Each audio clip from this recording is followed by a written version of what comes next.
We are not alone.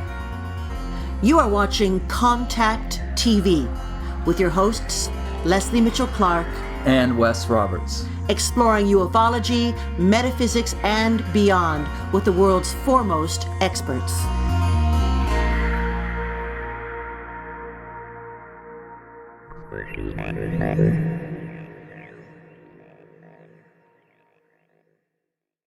And a very good evening, good morning, good afternoon to all of our wonderful viewers out there in what would we call it, Information Highway Land. You have again reached Contact TV, and we are kicking off our 11th season, believe it or not. And I am joined, as always, by my co-host, Wes Roberts. How are you doing, Wes? I love your shirt, by the way. Thank you. I wore it in honor of the kickoff here. Glad to be here for the 11th season, and what a guest. Yeah, what a guest. That's all I can say. What a guest. Our guest this evening is kicking off our 11th season, and this is actually part 2 of a very informative, and I would have to say startling and maybe and thought-provoking interview that he did before we went on a little holiday. And we are back here now, kicking off season 11, and it is our great pleasure to welcome our friend Captain Randy Cramer, aka Captain Kaye, who you've seen on Gaia and heard on Coast to Coast. And without further ado, I would just like to say a hearty welcome to our dear friend Randy Cramer.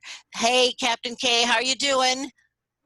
I'm great. Thank you for having me. It's a pleasure to be here as always. Wonderful. And as I was just mentioning before we introduced you, this is part 2 of a rather absorbing, fascinating interview that you did at the end of our last season, where we were talking about really what is happening now. And that's just about all I'm going to say. And if you could do a little recap of what happened and get into what's coming. Sure. So we're in a 5-stage process, and I want to emphasize that, as some people would like to believe, these are processes that are all pre-planned, sort of conspiratorially designed to sort of lay out this stage sort of scenario. That's not really the case. Most of the pieces of this 5-stage process have been inevitable for decades. They were things that were going to happen, whether anybody did anything or not, or whether anybody planned anything around it or not. It just turns out that a lot of things are happening, sort of coming to it at all at once. So when I talk about the pandemic stage as the first stage, there's some information to suggest that there is some engineering. There's also some evidence to suggest that we're dealing with more than one biological agent. We have evidence right now that we're dealing with at least 3 different viruses with dozens of mutations of each virus. That makes it very complicated when you're talking about viral contagions. But we also have been finding people infected with a bacterial contagion that is new. So there, some of this may have been nudged by human hands, but epidemiologists have been saying for a long time we're due, for a large pandemic. We haven't had one in like 100 years. We're due for one. So there was a certain just statistical inevitability of what was going on to lead to that. There may have been a nudge, but that nudge is not the totality of action taking place. Most of the totality of action taking place is really just an inevitable chain of events. Mm-hmm. Stage 2 is the civil disruption phase. This is another phase which is not necessarily being propped up by a bunch of conspiratorial shadow people, but something that's been inevitable. All sides have, had enough for a long time, and that's on all spectrums of the political spectrum. Different sides are dealing with that in different ways and approaching it in different ways, some more healthy than others, some more violent and more criminal than others. The FBI just arrested almost 15 guys in a plot to kidnap and kill the governor of Wisconsin this week, in case you haven't heard that in Canada. that's an escalated step of domestic terrorism. That's like another level, you know, from where we were before. And we keep seeing these levels increasing.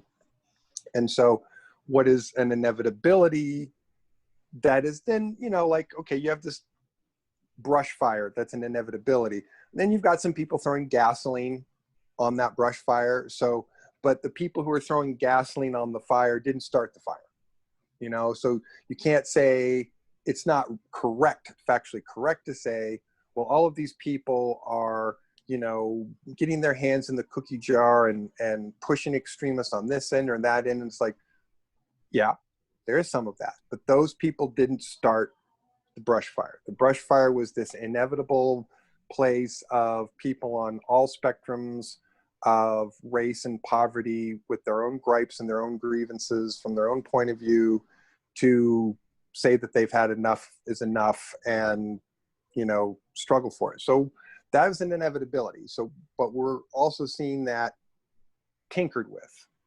That's really the best word I can use, because something that's that large with that many citizens sort of spontaneously, organically participating in can be tinkered with, but the social movements themselves on both the left and the right are things that have been inevitable for quite some time for anybody who's been tracking that process. So, and that's where we're at in stage 2, and that continues to escalate and that continues to get more violent and more serious. And so as we see that stage get more feverish is when we will see the inevitability coming from stage 3, which is global military conflict between one or more of the following: the Chinese, the Russians, the North Koreans, and the Iranians, not necessarily in that order. And any number of other countries could end up pulling into a World War IV type scenario. And I say World War IV because we already had World War III, wasn't in the newspapers. I don't expect anybody to remember World War III, but we already had that. So this would actually be World War IV. So what we're seeing in the escalation of that is also a continued process of escalation. President Xi Jinping from China, addressing troops, told them to prepare for war with India, which we've known that that's a very tenuous place on the border there. There was a very brutal incident between Chinese and Indian soldiers a couple of months back. It's a demilitarized zone. So Chinese patrol on one side, Indian troops patrol on the other side, but it's a demilitarized zone, so they're not allowed to carry firearms. So they didn't go at each other with guns. They didn't have any. So what they did was wrapped fence posts with barbed wire and clubs with nails in them, and they beat the living crap out of each other with impromptu melee weapons, and dozens of people died. We're not officially hearing a death toll that's more than 20 or 40. They're saying that maybe 20, 40, 50 people were injured, and maybe less than 20 people were killed. That's not correct.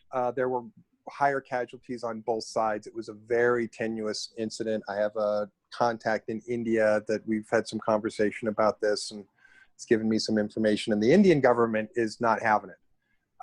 They're not backing down from China threat. And right now, China's feeling very imperial.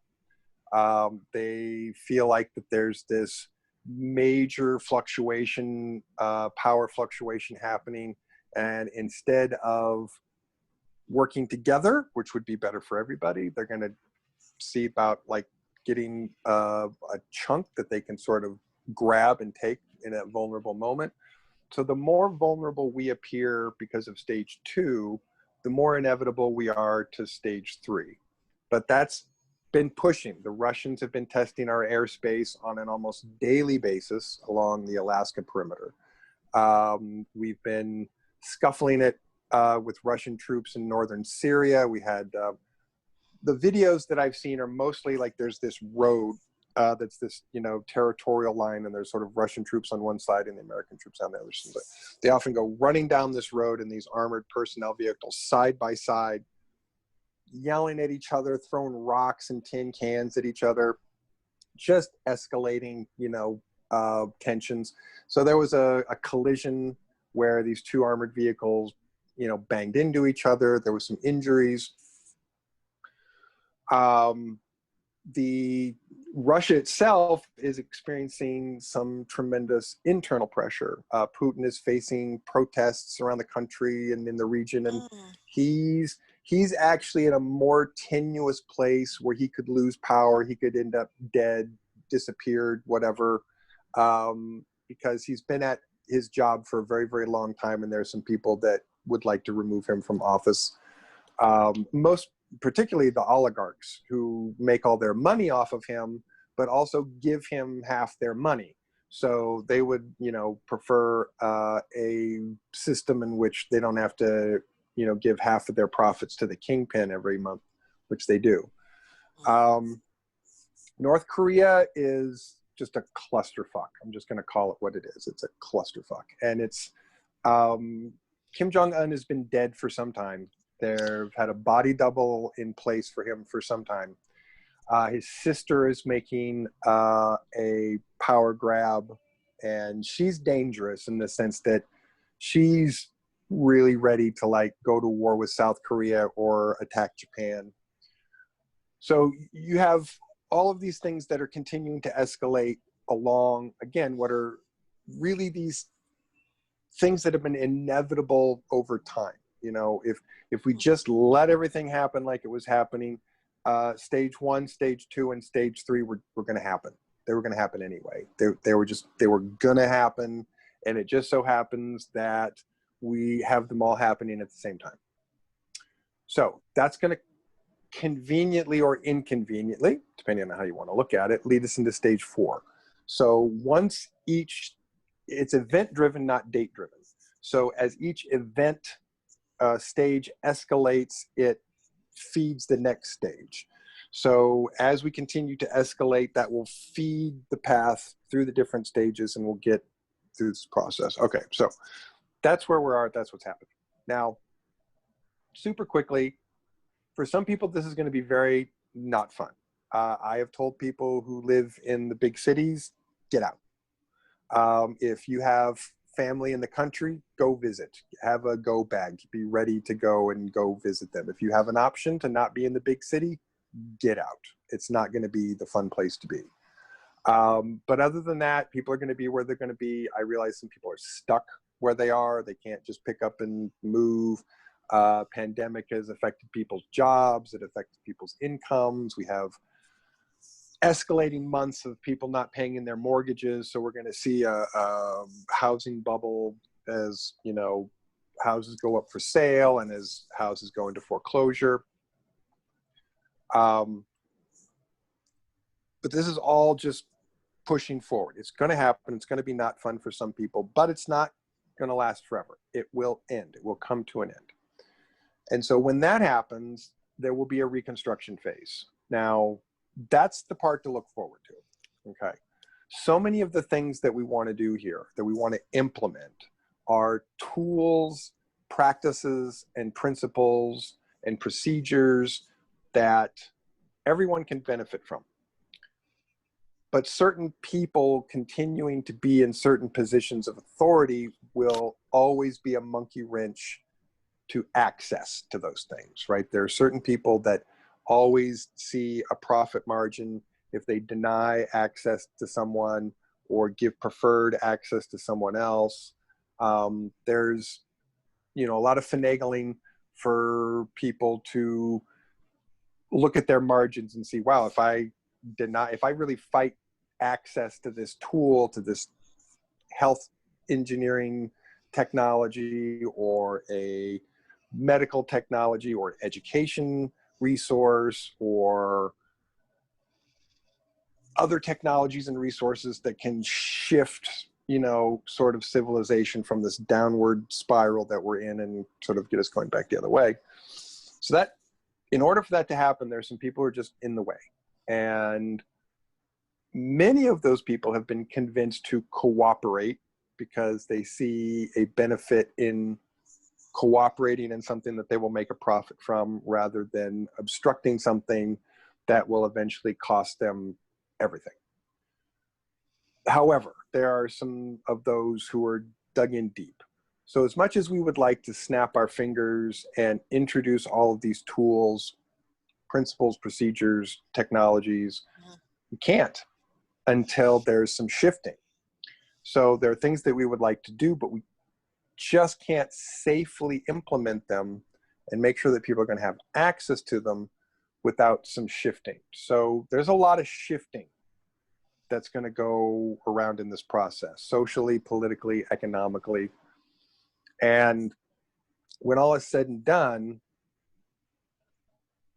let's just hope that if the plan goes as planned, the deck will get shuffled and we'll have some different people in positions of authority who will not act as obstructionists. You have a solid block of politicians on both sides of the aisle. There's blame to go around for both of this, to both sides for this, who are paid by lobbyists and are paid by special interest groups and are paid by corporations to essentially get nothing done.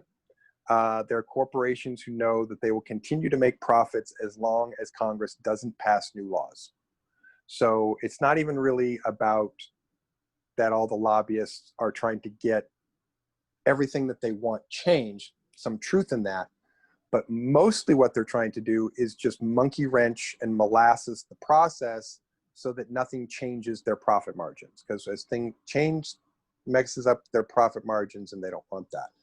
So for all of that to shift, this is a convenient opportunity for all of these things coming together in this bundle of crazy chaos that gives us an opportunity to sort some of this out. Now, as I have been read in on this process, I've had to really carefully think about how I word this, because I'm realized that some time back I rather flippantly threw out the term hoax invasion.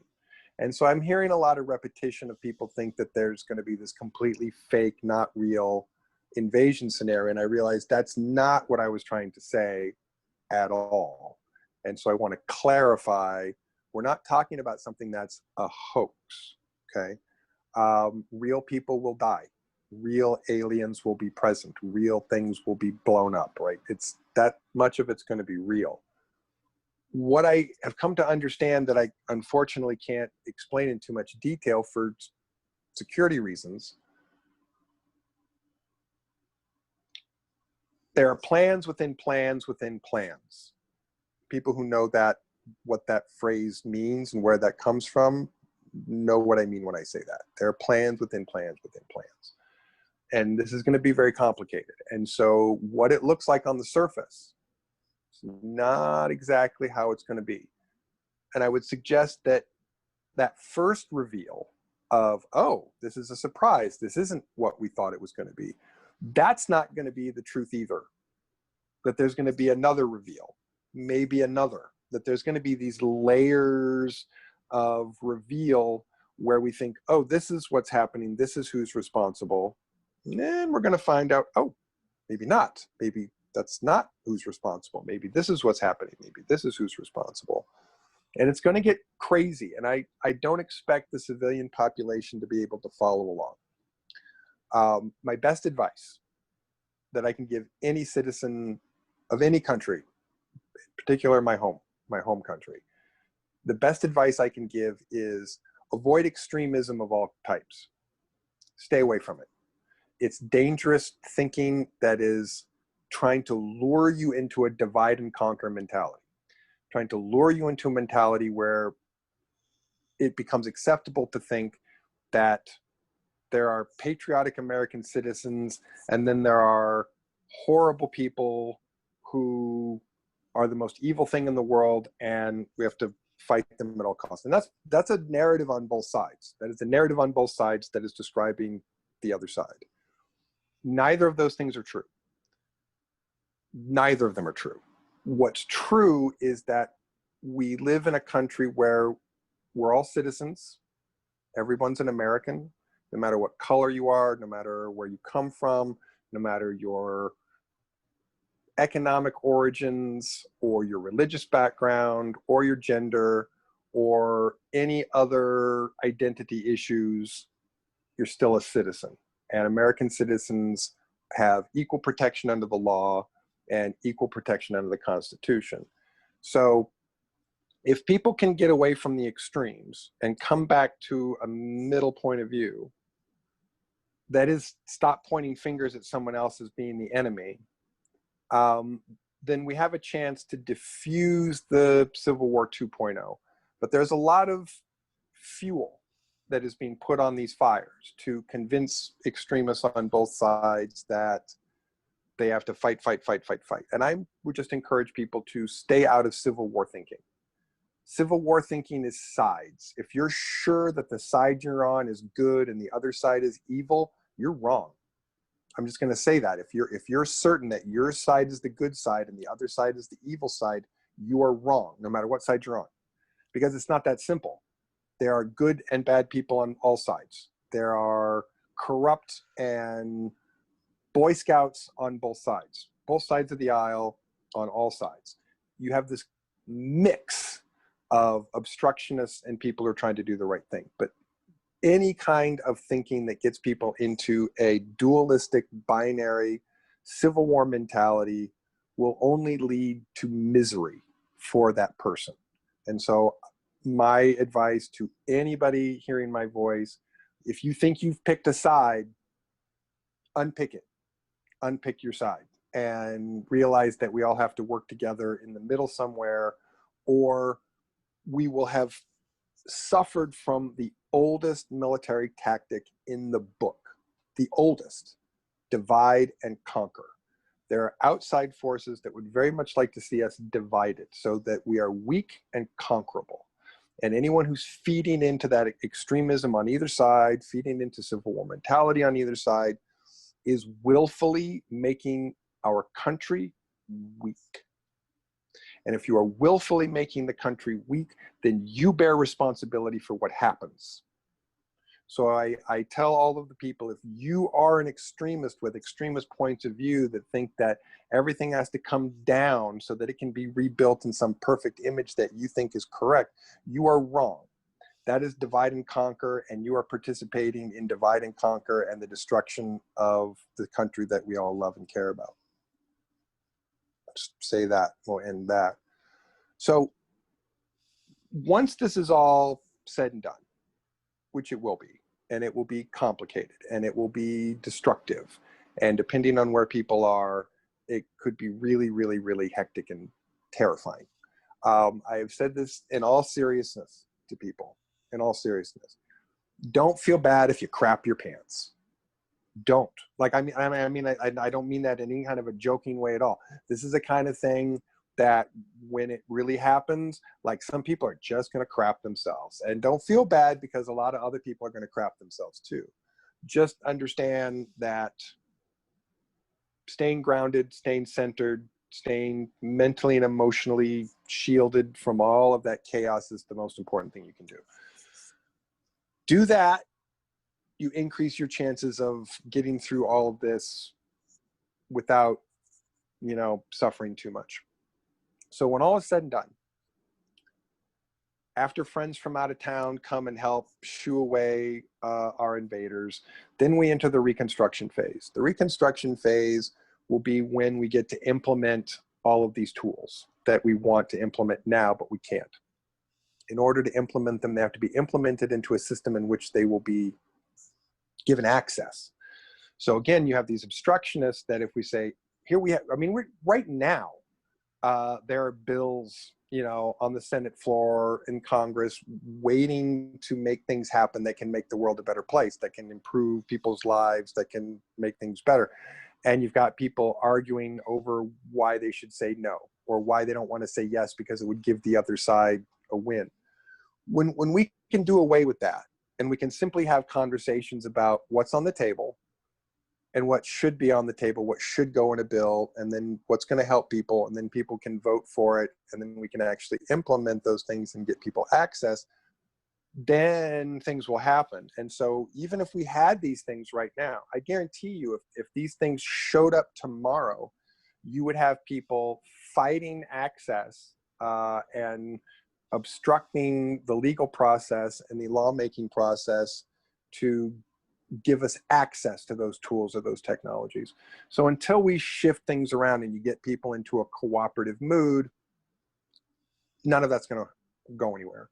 So post invasion, post war, Reconstruction, we can finally get everybody to agree, and a lot of the partisan bickering will not be in play in the way that it has been in play, because people will understand that they actually have to fix things. They actually have to do the rebuilding and the reconstruction part. So when we do that, that's when we're going to get now, during the war, there will be some release of new technologies, particularly where they relate to military hardware.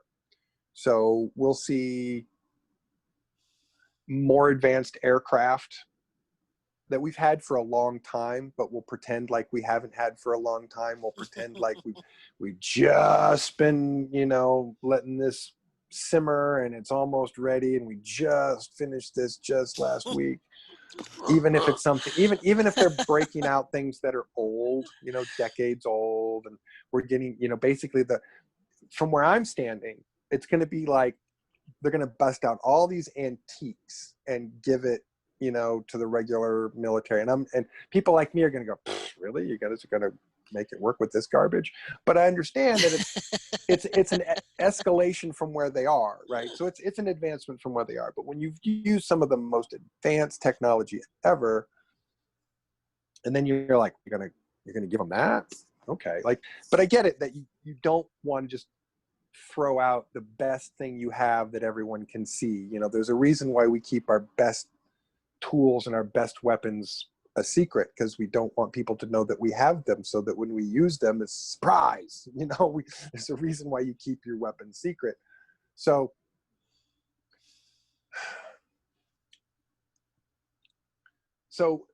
a lot of that military technology will start to move into the regular military ranks. So aircraft, advanced aircraft, spacecraft, aircraft, what we call hybrid aircraft, which are fighter jets that can fly in the atmosphere, outside the atmosphere. There's several that the Air Force and the Navy have that they've been playing around with, that we know that are being built for the regular military. They're not like the most advanced covert military space program tools at all. They're being built and engineered with that in mind. So we're going to see the aircraft. We'll see the exosuits, battle suits, are you know, like basically full hydraulically powered body armor, and plasma rifles and rail guns. And I'm not really sure. I'm kind of presuming tactically, if you're going to be needing to melt through exoskeletons, plasma rifles are actually a better tool than railguns. But we'll see which I mean, I'm hearing that they're going to go plasma rifle, not railgun, but we'll see where they actually decide to go with that. So there will be some of those technologies that will come into play, but I don't think the civilian population is going to see much benefit of that. What they're going to see is, oh, we do have some cool sci-fi level stuff that maybe we can fight off an alien horde with. Okay, that's cool. So we'll give people, you know, some hope and some inspiration that there's a way to win, that there's something to fight with. But we're not really going to see the tools and the technologies that we can really implement into the civilian world until the end of the war, and we get into post-Reconstruction. So once we get into there, that's when we're going to see like way more amazing medical tech. So we're going to finally get out of the dark ages of invasive surgery and pharmaceuticals. Not to say that there's never a place for pharmaceuticals and there's never a place for surgery. It just means that they're not the best tools given what we know works. And so we'll be able to add tools into the medical system that do things better and shift, you know, some of those priorities. But for some people, this may not be the best news ever. Pharmaceuticals aren't going away. They have a function. Chemical drug research has a function. I'll be the first one to say that the current industry is well out of control with its self-interest and overpricing and creating things that have massive amounts of side effects and aren't, to be honest, aren't even really good chemistry. You know, if I was a biochemist, I would be looking at the protocols and procedures that they're using to make pharmaceuticals and go, you're kidding me. Like, this is the best we're going to do? Is like basically the equivalent of throwing a shot, shooting a shotgun at a target and seeing where the pellets hit. And if some of them hit and you get enough of them that you get a positive hit on, then you can get FDA approval to use it, even if you're within 3% of the placebo curve. And if you're testing the efficacy of a drug and you're within really 3 to 4% of the placebo curve, that drug's doing nothing. It is effectively following the same curve as the placebo curve, which means that people who are taking it, who are getting an effect, are getting a placebo effect, but there actually isn't efficacy of the medication beyond, outside the placebo curve. So, but it's not going away. To some people, that may not be great news, but it's not going away. But there will be some major shifting because there are just more effective, more cost-effective ways to repair cellular tissue and restore organ damage than, giving people pills. So we're going to see the aircraft industry change. We're going to see commercial airlines change. Commercial airlines won't be flying in silver tubes with jet engines on them anymore. We'll start, commercial aircraft will start using electrogravitic, magnetogravitic propulsion systems because they're safer. They're ultimately safer. You can't drop a aircraft out of the sky that floats. They're way safer, way less expensive. The fuel costs drop. So somebody worked up a spreadsheet on this and showed that implementing advanced technology into commercial aircraft can reduce the price per ticket by more than 50% because fuel costs won't be the same. So, one of the reasons why a plane ticket from New York to Beijing costs more than a plane ticket from New York to Miami is the fuel cost. So when you're not looking at the same fuel cost, I'm not saying that an airplane ticket farther away still won't cost more. It will. It's capitalism. But they won't be doing the same calculation based on, well, to get our money back, we have to get this much per ticket. And they can start going, well, actually, to get our money back, we can charge this much per ticket. We can get more passengers. We can get more people flying, which is more tickets, which is, more people in airports, which is more people buying snack food at the snack bar, which is more people buying drinks at the Sky Bar, which is more people buying. It's more everything. It's more commerce. It's more money for everybody in that industry, which is taking a huge hit because of the pandemic. It's going to need like major revitalization if it's going to come back from, where we're at.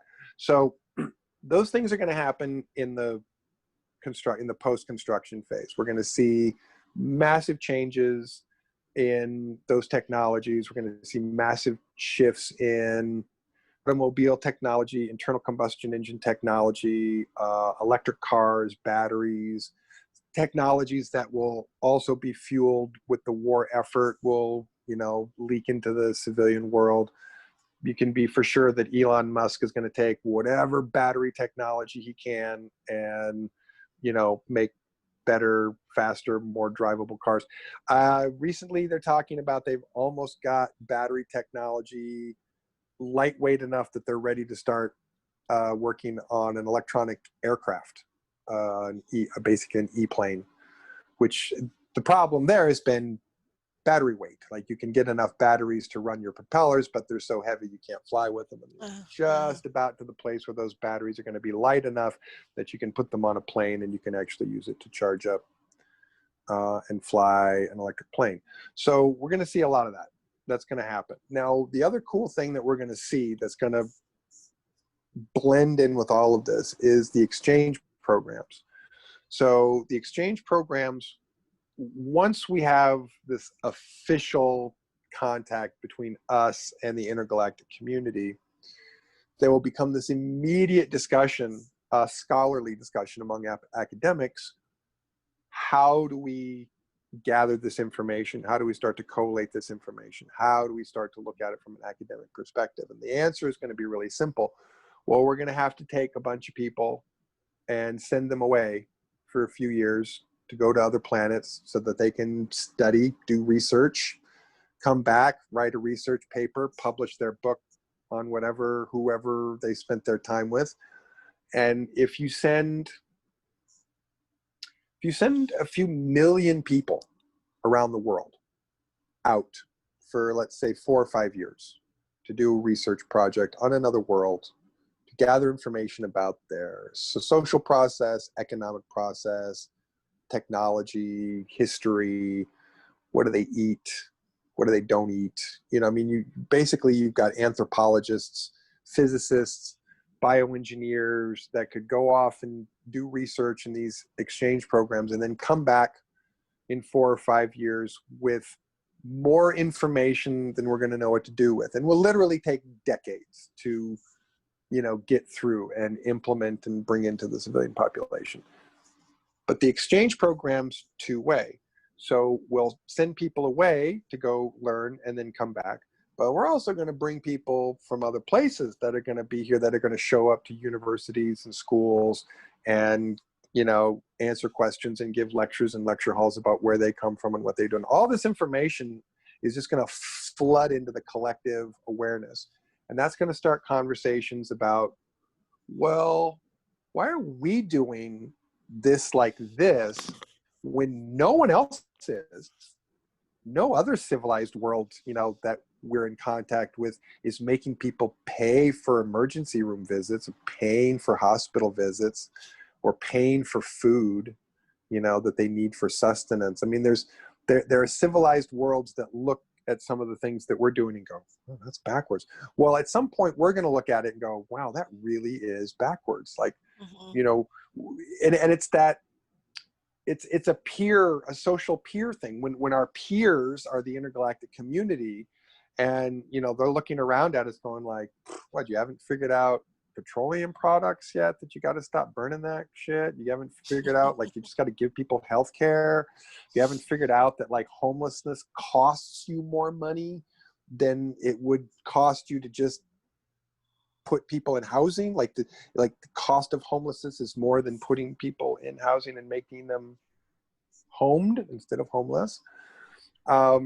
So those will start those discussions, and instead of having the same old discussions, we'll actually have data to look at and say, well, actually, this civilization has been doing this for 1,000 years and they've been thriving. This is a civilization that's doing this for centuries and they're thriving. This is a we can look at these civilizations and say, nope, these are not things that brought down their society or brought down their economy. These are actually the things that fixed it, repaired it, made it sustainable, and made it thrive. So we'll get through those discussions, and we'll get to start implementing those kinds of changes on, like, large scale social political issues, which we're going to need to address. Like ending poverty, understanding that ending poverty saves you more money than allowing poverty to continue, that actually poverty is really costly, it's really expensive, and that eliminating it eliminates just massive amounts of public cost. So when you think about ending, one of the first benefits that happens when you end poverty, first of all, is within the first year, there's about between a 75 and 85% reduction in crime across the board, just across the board. Because most crime comes from people who feel like they have no choice because they're impoverished, or they've been pressured into gang activity or organized crime activity, again, because they feel economically and financially pressured. So when all of a sudden you have fewer people that feel that pressure and that feel that you know, when someone comes along and says, here, I'm going to offer you some money to do something unscrupulous, but, you know, you're going to get some money. Instead of people being motivated by that, people can say, well, you know what, I'm okay. I'm got my housing, I'm fed, I don't need your underground gangster money, I'm okay. And just the things that people do to how most crimes get committed are, you know, people who are having mental behavioral episodes, mental and emotional behavioral health episodes, who are absolutely stressed beyond belief because of the strain of poverty. And so what we find statistically is when you're in poverty, first year crime drops like across the board, 75 to 85%. Within 5 years, you will have a 95% overall reduction in crime. Just thinking about how much that saves us in spending money on locking people up, spending money on law enforcement to do a job that they don't have to do. There's not enough crime. We can have fewer cops on the street if there's less crime. That's okay. And there's huge, massive cost saving when you think about fewer people in prison, fewer people in jail, fewer people in the court system, fewer people being arrested, fewer people in the emergency room. So you end poverty, and there's this massive cost savings. So there's this cost of what it costs to end poverty. It's I think the last time someone did some math on that, it was about $150 billion globally, that we could end poverty around the world with about $150 billion. Now, that may sound like a lot of money to some people, but it's not. When you're talking about the global economy, when you're talking about the U.S. military budget, you're talking about the amount of money, you know, countries spend on these large things. It's not. $150 billion really isn't that much money. But what you would save, again, annually per year, like you'd make that $150 billion back in no time. Like within the first few years of social societal savings, you'd get that money back. And you want to talk about healthcare, what we lose annually in income from people who are injured, crippled, can't work due to injury, illness, or disability.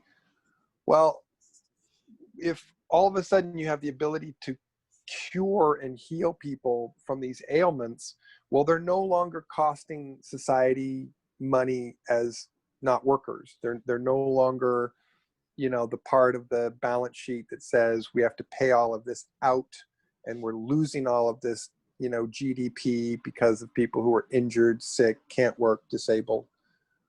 Well, again, when you fix that, all of the cost that you're shelling out every year for that stops. You stop spending that money. So when you fix these things and you spend the money on it, there's this huge amount of money that you save down the road. So what we would save on global healthcare costs by implementing, you know, cellular regeneration technology, what that would save us in lost wages, insurance, just how that affects the economy and cost as opposed to profit is absolutely gigantic. Just those two things, right? There's a sizable cost to fix those things. But the savings that you get, the financial money that you save that you don't have to spend anymore, is way more than the cost. So for anyone who's a fiscal conservative, you would want to do that. You would want to do that. Oh, excuse me for no, jumping okay. in. First of all, I agree. I agree 10,000% with what you're saying. And of course, you know, I hate to point this out, but living in Canada, the idea of socialized medicine, and certainly much of Europe, so there are a few key spots where I think some of these issues are going to be much more difficult for people to accept and move towards, you know, the U.S. being one of them. I just wanted to ask you one question, if I could, before we go. During this time of exchange that I'm so fascinated with, that when we are welcoming visitors to our planet, will do you believe that the visitors that are going to come will be also helping us to open up spiritually, vibrationally? I mean, isn't this really about a lightening of the vibration, moving out of the dense physicality? So if there are advanced species, will they be helping us to move in that direction? Yes, but I also want to encourage people not to get ahead of themselves. And so I hear people in the Mm-hmm. spiritual community talking about ascension dynamics, or that everything's jumping to 5D. And I would suggest that as we understand the laws of physics, that's not what's happening here, at least not soon. Those are things in a process of Mm-hmm. evolution that will come Mm-hmm. along in our future, and that we should continue to work towards. But anyone who thinks that there's going to be a finger snap and it's going to save everybody because all of a sudden everyone's going to go into ascension or go into 5D, I would say that is just as wrong, just as delusional, and just as impairing of progress that people who believe in the rapture are. Okay, by having a belief system that I see. somehow Yeah. there's going to be this Mm-hmm. magical finger snap that's going to change Mm-hmm. everything, and we're Mm-hmm. all going to evolve, or all, I mean, that's not happening. Now, what is happening is Yeah. there is this curve of growth. We're all on it, and we're going to continue to be on it, and there certainly will be those who are here to help guide that process, but it's a slow process for most people. I think people who are ahead of the curve may be able to experience some of that evolutionary dynamic sooner than some other people. But I would also encourage people to slow their roll a little bit, you know, put the brakes on a little bit, cowboy, cowgirl. You're not doing something in a finger snap that is taken, you know, Tibetan monks their entire lives of meditating every day for decades to achieve that level of clarity and self-mastery. If you're not doing that either, don't think that you're going to get on the bus and all of a sudden, ta-da, and, you know, we're going off to a shiny new tomorrow where all the bad things go away. That's just not realistic thinking. Okay. However, I want to emphasize, we are on this evolutionary curve. We are growing. There are plenty of people and beings around us to help us with that process. But I would also suggest that this is still kindergarten. You know, a lot of people who think that they have advanced spiritual beliefs, not really that advanced. They really are akin more to intergalactic metaphysical kindergarten. And people got to like put their ego in check a little bit and recognize that you're not graduating from college here. You're not graduating from high school here. You're not graduating to some elevated consciousness space because you're there yet. No, you're all in kindergarten and you're about to start grade school. Okay? And there's a lot of grade school of learning before you understand these principles in a way that you can really rewire your own brain wiring, your neural plasticity, and your own genetics so that you can do the evolutionary things that are required to make that process happen. There's no finger snap. There's no single prayer that you say, you know, I'm inviting Jesus into my heart and I'm saved forever. It doesn't work that way. But it doesn't work in a different way either. We're saying, well, I accept all of these other divine beings and my divineness, and therefore, ta-da, it's like, no, that's just so you can get into the school. That's just so you can go to school, right? Is to have that like level, like once you become aware of your own metaphysical spiritual being, then you can go to school. You don't know anything yet. You might think you do, but you don't, and you're ready for school. And so a lot of people who think that they're, you know, on this front end of the curve are really just at the front end of the kindergarten class. And they need to just take a step back and realize, hey, don't be so proud that you're at the top end of the kindergarten class, okay? It's a great place to pause for a moment. Yeah, Randy, yeah. of Go ahead, Wes, please. Carry I on. was just going to say, I easily see part 3 because I had two, what I think Part to me are 3. important questions. Yeah. And we can't Part do it 3. this time. So if Randy would agree to Schedule me back. Oh, just, pencil me in. I'll show up. You then we can will come be at you with penciled in, questions. man. We can come at you with our questions. Because I got questions. There's a reason why when I do like lectures that it typically is a 4 or 5 hour lecture, because I'll lecture Yeah. for between 2 and 3 hours, 2.5 and 3 hours, and then I'll answer questions for 2 or 2.5 hours. Understood. Yeah, understood. Yes. Yeah. We're respectful. And I'm one of those people that I All will right. I will go long to answer questions. I will be like, nope, we're staying here until I answer them all. So I'm that kind of person that if we can do it, I will be like, take all the time in the world. I'll answer all the questions. So more than welcome to have me back. Have a list prepared, have a list of questions, and then you can rattle them off. Oh, that is going to rock. All I right, do have man. questions. Yeah. Well, we will absolutely get to that in part 3. And Randy, I just wanted to thank you once again for joining us, for your openness, and also for your positivity and for your common sense. Oh, I mean, yeah. I love all these esoteric things about you, of course, but I also love your humanity and your common sense. And there you go. So thank you for bringing your wonderful information to our peeps. And what is the best way, should people be contacting you through your website, or what's the best way to reach you if anybody has a question? Or Yeah, my old website, I think it's still up, but we haven't done anything with it in a very, very long time. I actually have a new domain name. We haven't done anything with that yet either. So I'm still in this middle zone of having an old site that's kind of a piece of crap right now and still building a new one. So people can email me. Do you have when you they can post email this? us, they can email us and we'll get a hold of you. Sure. And if you have when you we post have a this, description. Yes. Yeah, you can go ahead and put Yes, my we do. email in there for people who want to contact me via that. You can put my Okay. Captain K email in there.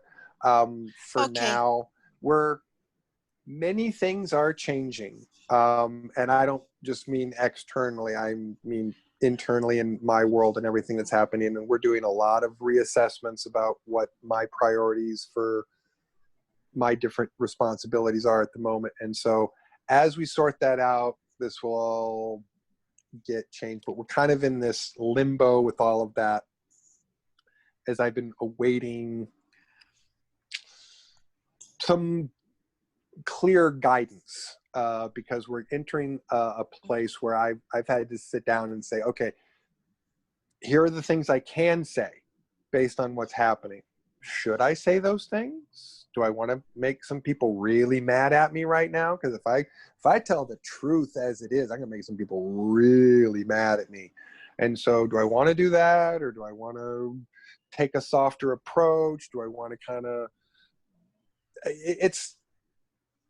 it basically is just coming down to, of all the things that I could talk about, of all the things I could say, kind of have to get a better sense of clarity on the kinds of things that should be on that list, things for security reasons that should not be on that list, because we're entering into this very delicate phase here where I feel very comfortable talking about certain things, but there's certain things I have to go, wait, should I mention that? Maybe I shouldn't mention that. And so I have to just kind of do a more weighing in process than I've had to do for the last number of years. So there's just a lot happening, a lot changing, and I expect it all to be wonderful and fabulous and amazing in all ways, but it's a little kooky and a little crazy right now. Well, you know All what, right, we will get through it if we remember to treat each other with kindness and with love and follow common sense. We will pass through all of this. And Randy, once again, we just want to thank you for being with us. It's always such a pleasure. And take good care. And we will see you again in a very short period of time. In a couple months, you can come back and chat with us some more, and we'll be delighted to see you then. Whenever you like, just let me know. I'll be happy to. Thank you very much. Thank you. Always a pleasure hanging out with you guys. So Thank always you, Randy. wonderful to hang out. Thank you Thanks, so Tony. much. And remember, we are We are not not alone. alone. Good night. See Bye, you everyone. soon. Bye now. Thank you for watching Contact TV.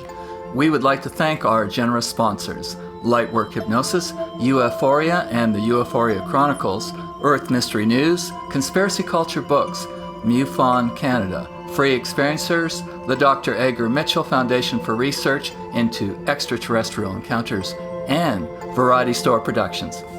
For guest booking information, please email Wes Roberts at producer@contacttv.ca. And don't forget to join us on Facebook and Twitter.